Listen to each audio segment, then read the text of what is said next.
যাদের নামাজ পড়ার সময় দুনিয়াবি চিন্তা মনে আসে বা নামাজে অমনোযোগী তৈরি হয়, তারা ভিডিওটি শেষ পর্যন্ত দেখার অনুরোধ রইল।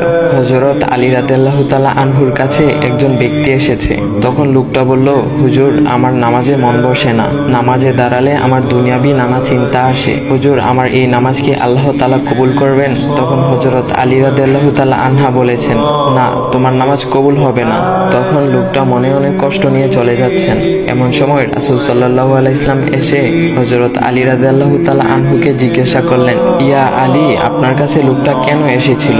এসে দেখি মন খারাপ করে চলে গেল। কেন, কি হয়েছে, আমাকে বলুন। তখন আলী রাদিয়াল্লাহু তাআলা আনহু বলেন, তিনি আমার কাছে জানতে এসেছেন যে নামাজে দুনিয়াবি চিন্তা আসলে নামাজ হবে কিনা। আমি বলেছি, না, তোমার নামাজ কবুল হবে না।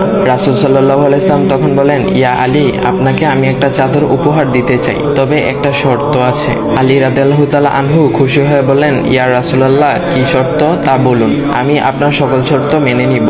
বুঝতেই তো পারছেন রাসূল সাল্লাল্লাহু আলাইহি ওয়াসাল্লামের চাদর বলে কথা। তখন রাসূল সাল্লাল্লাহু আলাইহি ওয়াসাল্লাম বললেন, ইয়া আলী, আপনি যদি এই মুহূর্তে 2 রাকাত নামাজ একনিষ্ঠভাবে পড়তে পারেন দুনিয়াবি সকল চিন্তা দূর করে, তাহলে আমি আপনাকে সেই চাদরটি উপহার দেব।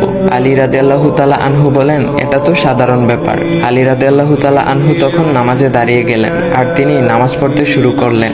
এমন সময় তার মনের মধ্যে শুধু ভাবনা চিন্তা আসতে শুরু করলো, আচ্ছা, আমাকে যে রাসূল সাল্লাল্লাহু আলাইহি ওয়াসাল্লাম যে চাদরটা দিবেন, সেটা কি ফাতিমার চাদর নাকি রাসূল সাল্লাল্লাহু আলাইহি ওয়াসাল্লামের? আচ্ছা, চাদরখানা দেখতে কেমন হবে?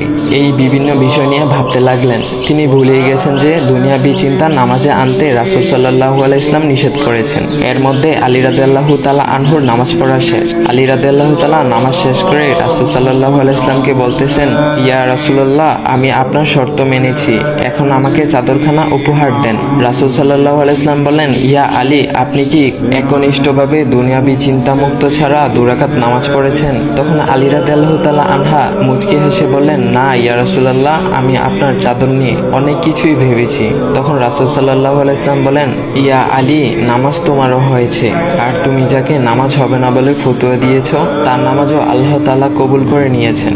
শোনো আলী, দুনিয়াবি চিন্তা দ্বারা নামাজ বাতিল হয় না, নামাজ মহান আল্লাহ তাআলা কবুল করে নেন।